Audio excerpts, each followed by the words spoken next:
Bonjour et bienvenue dans Rester dans le Flow, podcast où je me raconte et partage avec vous mon parcours de vie. Ce nouvel épisode de la thématique Le droit de sera un peu particulier puisqu'il est réalisé dans le cadre de la quinzaine Chair de Pod du label Podcut pour Halloween et qui commence par le podcast du roi Stephen. Le roi Stephen, mais quel Stephen? Si je vous dis King, cela vous parle mieux? King, my name is King, Stephen King. Bref, cette année, le choix de l'équipe pour s'amuser pendant cette période d'Halloween s'est porté sur le roman d'horreur écrit par l'auteur Stephen King qu'il a publié aux États-Unis en 1977, The Shining. Alors j'étais prête à vous dire une grosse bêtise en nommant sa sortie française dans les années 80 chez Albin Michel, mon ancien employeur, mais non. L'éditeur ne l'a accueilli chez lui qu'en 1982 avec son ouvrage Cujo. Non, l'éditeur français de celui qui allait devenir le roi Stephen, pour mes amis podcasteurs, fut Alta, en 1979, sous le titre L'Enfant Lumière. Ils vous en parleront mieux que moi. Vous pouvez vous rendre sur leur page dont je vous mets le lien sur le site web, et pour les passionnés des différentes éditions, je vous invite à consulter le site noosphere.org. Vous y trouverez toutes les versions possibles et imaginables des ouvrages de King. Et cette année, d'autres amis du label participent à la quinzaine Chair de Pod. Comme le podcast Sky is the Limit. Si vous êtes amateur de bon whisky, installez-vous confortablement pour écouter. Ils sauront vous conseiller le meilleur en ces temps de couvre-feu. Ou le podcast Popcorn Impact, qui s'est attardé sur l'adaptation réalisée en 1980 par Stanley Kubrick avec Jan Nicholson dans le rôle principal de Jack Torrance et Shelley Duvall dans celui de sa femme Wendy. Adaptation, au passage, dont Stephen King fut fort mécontent au point d'en scénariser une autre en 1997 sous forme de mini-série, avec Rebecca de Mornay dans le rôle de Wendy. On m'a suggéré de fouiller du côté de Shelley Duvall. Qui est-elle? D'où vient-elle? Et surtout, disparue des écrans depuis 2002, qu'est devenue cette actrice aujourd'hui âgée de 71 ans? Je ne vais pas parler d'alcool, ce que Stephen King reprochait à Kubrick d'ailleurs. Je ne vais pas non plus parler de la violence ou des secrets que la fiction elle-même comporte. Non, moi je vais vous parler de la réalité et de celle qui se cache derrière le personnage de Wendy, de la violence ressentie, ce sont ses termes, et vécue par l'actrice Shelley Duvall elle-même à l'époque. Oui, j'en conviens, tout cela n'est pas très glamour. Mais je me suis embarquée dans cette aventure d'Halloween avec grand plaisir en pensant à toutes mes amies actrices, comédiennes ou encore professionnelles du monde du cinéma, car, en effet, une question se pose pour ce film. L'actrice Shelley Duvall a-t-elle été harcelée par Stanley Kubrick lors du tournage de Shining? Allez, on y va.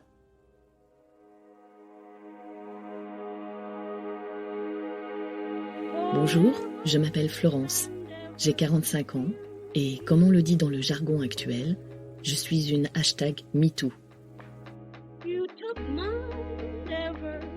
Rester dans le flow est un podcast mensuel du label Podcut et tous les mois, je vous parle seul ou avec une invitée pour parler résilience. Vous trouverez sur le site web restezdansleflow.me toutes les informations citées dans cet épisode. Abonnez-vous au podcast sur la plateforme de votre choix pour recevoir une notification lorsqu'un nouvel épisode est publié. Si vous aimez rester dans le flow, n'hésitez pas à le soutenir en laissant un avis 5 étoiles sur Apple Podcast ou sur la plateforme que vous aimez utiliser. Ainsi, vous participerez à faire découvrir à d'autres des histoires inspirantes, des parcours de vie de résilientes et contribuerez à redonner de l'espoir.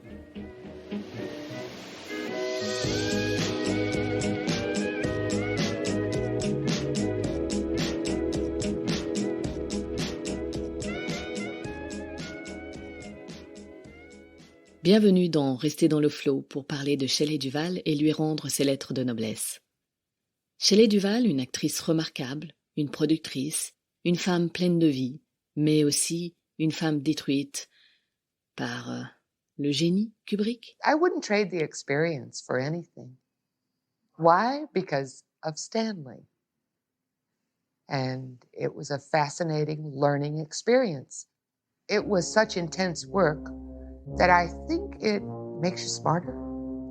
But I wouldn't want to go through it again. The Shining narre l'histoire de Jack Torrance, un écrivain alcoolique engagé par un travail de gardien dans un hôtel de mauvaise réputation des montagnes du Colorado, l'Overlook. Lorsqu'il y débarque, pour l'hiver, avec sa femme Wendy et son fils Danny, doté de dons de voyance et de télépathie, le fameux Shining, il sombre peu à peu dans la folie, gagnée par d'étranges pensées meurtrières. Vous pourriez vous demander à l'écoute de ce résumé, mais pourquoi n'aborde-t-elle pas plutôt le sujet dans Petites histoires extraordinaires ? Oui, c'est vrai, j'avoue, j'aurais pu parler des dons de voyance, pourquoi pas. Mais compte tenu de la situation actuelle, il me semble plus important et intéressant de laisser de côté mes fameuses antennes, ma clairaudience ou je ne sais trop quoi, pour aborder le sujet du rapport à l'autre, des forces qui se jouent entre un réalisateur et des actrices, des acteurs. We had a good friendly relationship. I mean, he'd turn on you in a moment and say, "All right, you're the big fella. Let's see it." I mean, that's about as harsh as he ever got with me. I mean, he was a completely different director with Shelley. Où se trouve la limite entre une recherche de perfection et un harcèlement moral? I'm Shelley Duvall. Hello, I'm Shelley Duvall. Hello, I'm Shelley Duvall. Hello, I'm Shelley Duvall. Hello, I'm Shelley Duvall. Hello, I'm Shelley Duvall. Hello, I'm Qui est celle qui a tenu le rôle de Wendy du 1er mai 1978 à avril 1979, soit quasi une année entière, au lieu des 4 mois de tournage prévus à la base. Shelley Alexis Duvall est née en 1949 au Texas. Elle est la fille de Bobby Crawford, morte récemment d'ailleurs du Covid, et de Robert Duvall. Elle est la sœur aînée de 3 garçons avec qui elle a grandi à Houston. En bref, elle était une petite fille pleine d'énergie que sa mère surnommait avec humour Manic Mouse, souris folle, parce qu'elle courait dans tous les sens et renversait les meubles. À 18 ans, elle obtient son diplôme du lycée Waltrip, puis étudie la nutrition et la diététique thérapeutique qu'elle financera en travaillant comme vendeuse de cosmétiques dans un grand magasin local. Alors qu'elle est encore étudiante et qu'elle vit une histoire d'amour avec Bernard, son petit ami artiste peintre de l'époque, elle fera la connaissance de 2 hommes lors d'une fête qu'elle prendra pour des mécènes et les reverra quelques jours plus tard pour leur présenter les œuvres de son amoureux. En réalité, il s'agissait de scouts, oui. Comme dans l'édition, c'est le nom qu'on donne aux professionnels qui repèrent des talents, qui étaient en repérage pour le réalisateur Robert Altman. C'était pratique les fêtes pour repérer d'éventuelles comédiennes. Intrigué par le regard unique de la jeune femme, notamment par ses grands yeux, sa carrure effilée et son sourire si communicatif, Robert Altman offrira son premier rôle à Shelley dans le film Brewster McCloud, qui sortira 1 an plus tard. 1970 est le début d'une longue collaboration entre l'actrice et le réalisateur, avec qui elle tournera de nombreux films, dont 3 femmes, pour lequel elle reçut le prix d'interprétation féminine au Festival de Cannes 7 ans plus tard. Et c'est cette actrice récompensée pour son travail, cette femme aussi, qui était pleine de vie, et à qui Robert Altman avait donné comme conseil dès ses débuts de ne jamais prendre de leçons, de ne jamais se prendre au sérieux, ce qu'elle trouvait magique grâce à lui et si agréable professionnellement. Cette femme, disais-je, qui aimait prendre ses propres décisions, qui ne laissait jamais passer les choses sans rien dire, ce sont ses mots, qui sera quelques années plus tard, dira-t-on, traumatisée par le directeur d'acteurs qu'était Stanley Kubrick. À l'entendre parler de lui, elle semble pourtant l'avoir admiré, ou tenter de l'admirer le plus longtemps possible. Comment savoir le vrai du faux? I thought, why do you want to do this to me? How can you do this to me? You agonize over it. And it's just a necessary turmoil to get out of it what you want out of it. I mean, we had the same end in mind. It was just that sometimes we differed in our means. And by the end, the means met. And I find I really respect him and really like him, both as a person and as a director. I mean, I'm amazed. He's taught me more than I've learned on all the other pictures I've done within 1 year's time on one picture. Shelley confiera à Andy Warhol lors d'un entretien pour le magazine Entrevue en septembre 1977, juste avant le début du tournage de Shining, qu'elle se demandait pourquoi Kubrick voulait faire ce film. Elle expliquera avoir lu le livre de Stephen King et compris de suite qu'il s'agissait d'aborder, comme elle le dit elle-même, l'être vraiment primal. De travailler sur les peurs et sur les craintes que l'on a dans une relation avec une autre personne. Si elle avait su que ce serait le sujet même de sa relation avec le réalisateur. « Vous devez comprendre que certaines scènes, disait-elle, prennent des heures à réaliser. Parfois, une journée entière de tournage de 12 heures ne représente que 3 minutes à l'écran. Alors vous entrez dans une scène en jouant la terreur ou en pleurant et, à la fin de la journée, vous n'avez plus rien à donner. Mais il y a le génie de Stanley Kubrick. Il vous le fait dire. Mais c'était très dur et épuisant. Oui, tourner 127 fois une même scène, je pense que ce n'est pas des plus reposants. 127 fois. Sur plusieurs jours, évidemment, mais tout de même. Travailler sous la direction de Kubrick aura été l'expérience la plus stimulante, la plus enrichissante, mais la plus dure de sa vie d'actrice, voire de sa vie de femme. Car comment séparer la relation professionnelle de la relation personnelle que l'on a avec l'autre lorsque l'on passe un an de sa vie avec lui à travailler sur ses émotions, à l'écouter ou exiger, tirer ce qu'il y a de plus intime en nous, qui puisse donner vie à une émotion, à l'incarnation d'un personnage. Les premières semaines de tournage ont été très amusantes et nous nous sommes tous bien entendus, se souvient-elle. Donc quand il s'agissait de tourner une scène sérieuse, que ce soit en ayant l'air choqué ou terrifié, je ne pouvais pas le faire. Je me mettais à rire. Au bout d'un moment, Stanley s'est impatienté avec moi et s'est laissé aller. Et cela m'a terrifiée.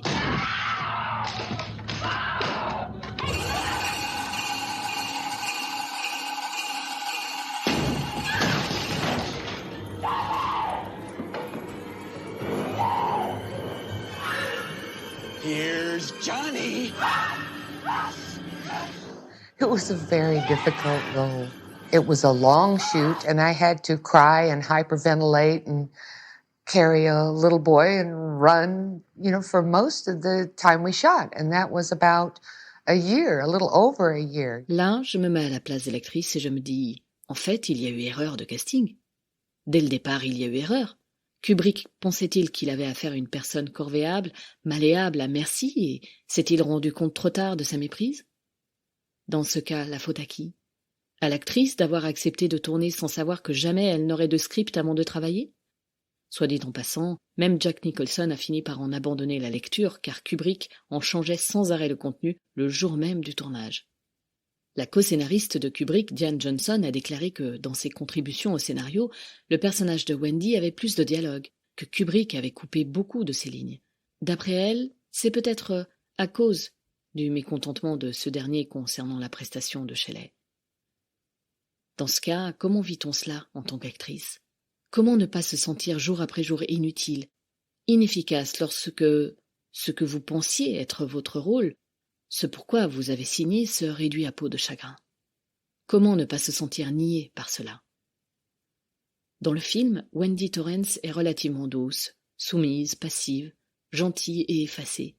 Dans l'une des scènes, elle en vient même à défendre son mari auprès du médecin qui examine Danny en son absence. Le réalisateur laisse entendre qu'elle a peut-être été aussi maltraitée par Jack, alors que dans le roman de King, que l'actrice a lu, souvenez-vous, Wendy a une personnalité beaucoup plus autonome et indépendante. Dans le roman, elle ne fait jamais preuve d'hystérie ou ne s'effondre pas comme dans le film. Elle reste calme et autonome. Je n'ai pas réussi à comprendre si Shelley et Stanley étaient finalement tombés d'accord. Du moins, si, ils y sont parvenus, mais qui a lâché sur quoi? Le réalisateur s'est-il remis en cause une seule fois ou ne lâchait-il jamais de mots? À en croire les autres acteurs, Kubrick n'a jamais cédé face à l'actrice, au contraire. Son perfectionnisme doit passer avant la santé mentale et physique de l'autre, parce que oui, il met la pression sur l'actrice et ne la lâche pas. En a-t-il conscience? Rien n'est moins sûr. En réalité, là où le perfectionnisme de l'un agit, l'intelligence de l'autre se défend. Cette femme qui aspirait à devenir scientifique, mais dont le regard de l'homme l'a entraînée vers le jeu, le cinéma, devait s'effacer et ne plus faire appel à ses réflexions, parce qu'un réalisateur méticuleux jusqu'à l'obsession lui demandait jour après jour, sans relâche, de tourner et retourner les mêmes scènes, composées en grande partie de hurlements, jusqu'à lui en faire perdre des cheveux. On peut voir une scène de cet événement dans le documentaire de Viviane Kubrick, la fille du réalisateur, où Shelley Duvall montre qu'elle perd ses cheveux et l'exprime à Stanley plutôt circonspect. Mais si l'on regarde d'autres réalisateurs de films connus pour leur génie et une forme certaine de violence, on retrouve, pour le plus fou, Werner Herzog, dont le but était de filmer l'impossible, ou David Fincher, le plus sadique. Le plus obsessionnel, Francis Ford Coppola, dont on estima qu'il avait poussé à bout Martin Sheen, qui a eu une crise cardiaque en plein milieu de la jungle pendant le tournage d'Apocalypse Now, et qui lutta durant 500 mètres avant de trouver de l'aide. Alfred Hitchcock, évidemment, le plus possessif, ou encore plus récemment Lars von Trier, le plus manipulateur au point que Björk est ressorti traumatisé de Dancer in the Dark, et n'a pas hésité à envoyer une lettre à l'actrice Nicole Kidman lui déconseillant de travailler avec lui. Bref, au final, à lire ce qu'ont fait les réalisateurs cités, vous trouverez que Stanley Kubrick était un ange.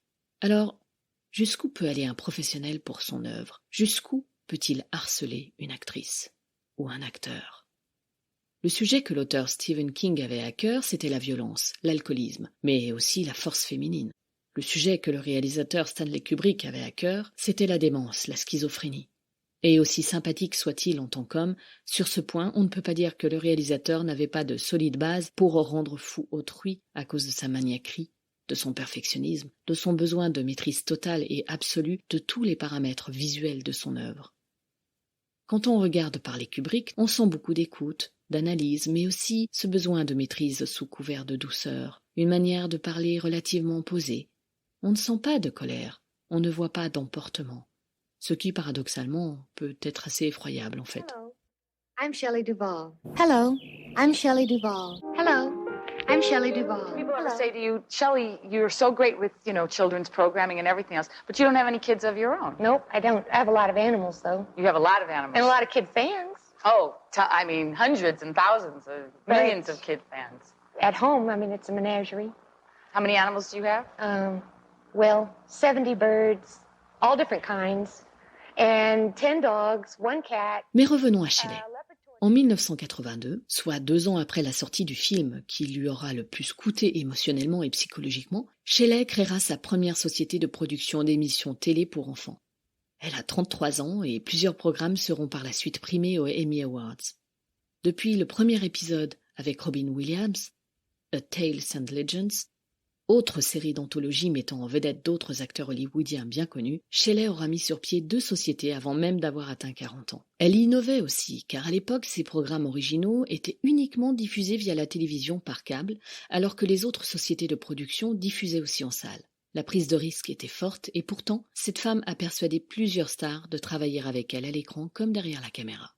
J'ai appelé la société Think Entertainment, dira Shelley Duvall, parce que j'aime le double sens du divertissement qui a un esprit informatif. Tous les contes de fées ont une morale. Il en est de même pour les histoires d'horreur qui n'en sont, elles aussi, que plus sublimées. Sublimées, c'est son terme. Et là, je sais qu'elle est dans une sorte de reconstruction. Est-ce sa reconstruction psychologique des années après Shining à cause du travail mené sur elle par Stanley? Comment le savoir? Seule elle pourrait le dire. Ce qui est sûr, c'est que la sublimation est l'un des principes de la résilience. Mais dans le cas de Shelley, on peut aussi simplement dire qu'elle avait à cœur d'être conceptrice puis réalisatrice, qu'elle jouait au chimiste qui aime mélanger les ingrédients pour obtenir un résultat. Peut-être est-ce surtout cela que Stanley Kubrick lui a apporté en réalité. Je veux donner l'occasion à des personnes talentueuses de sortir de leur case, de faire quelque chose qu'elles ne feraient pas normalement, déclara-t-elle. Et c'est aussi ce qu'elle s'attache à faire pour elle-même, que cela soit conscient ou pas. L'avance vers la cinquantaine se passe donc entre le Texas, où elle jouit d'une certaine tranquillité, élève des animaux et produit, tourne quelques petits rôles de ci de là, et, passé 2000, la carrière de l'actrice semble s'être arrêtée, jusqu'à ce qu'en 2016, des images de Shelley tournent en boucle dans les médias, la montrant atteinte de soi-disant troubles mentaux, la menant à témoigner devant Dr. Phil, une émission américaine décriée, et pour cause, qu'elle voit l'acteur Robin Williams sous différentes formes et qu'elle est harcelée par le personnage du shérif de Nottingham. La vraie question est donc, cette relation professionnelle avec Kubrick, le perfectionnisme du réalisateur qu'il réservait à tout le monde sans exception et les conditions de tournage du film Shining sont-ils la source de difficultés psychologiques vécues par l'actrice après la cinquantaine? A priori non. D'ailleurs, une page Twitter lui est consacrée si cela vous intéresse, @SOS Shelley Duvall. Cela excuse-t-il la réalité du harcèlement? Cette façon d'être que certains hommes professionnels du monde du cinéma font subir à leurs propres collègues, aux actrices et acteurs qu'ils ont choisis, doit-elle être passée sous silence par crainte que leur œuvre en soit réduite à faire un véritable flop? Non, je ne pense pas. Pas plus que Shelley Duvall ne le pensait. À un moment donné, comme l'a dit l'acteur Harvey Keitel après avoir lancé et fracassé un verre contre une porte par énervement, oui, il est parti en vrille face à Kubrick qui le voulait pour l'un de ses personnages du film Eyes Wide Shut. « Mec, t'es un type du Bronx, moi je suis un putain de marine de Brooklyn, ça va pas marcher entre nous. » Eh bien, il faut savoir dire non. Il faut savoir déceler un potentiel harcèlement sous couvert de créativité. Et je pense qu'à sa manière, c'est ce qu'a fait Shelley Duvall les années suivantes. Elle n'a pas cédé. Elle ne s'est pas laissée faire. Elle a tourné ce qu'elle souhaitait, avec qui elle le souhaitait, et a fait de son expérience de Shining une force. Plus jamais, a-t-elle dit. La ramener sans cesse à ce simple film, c'est oublier la centaine d'autres qu'elle a tournés pour le cinéma et la télé. C'est oublier la productrice qu'elle était jusqu'en 2002. C'est oublier la femme forte qu'elle est encore maintenant. Oui, elle a 71 ans et vient de vivre plusieurs années de remous. Mais malmenée ou pas à une époque, elle a su y trouver elle-même et y apporter elle-même une réponse. Elle a produit sa propre solution. Elle a créé. Et je vous encourage toutes et tous à en faire de même. Bravo, Shelley.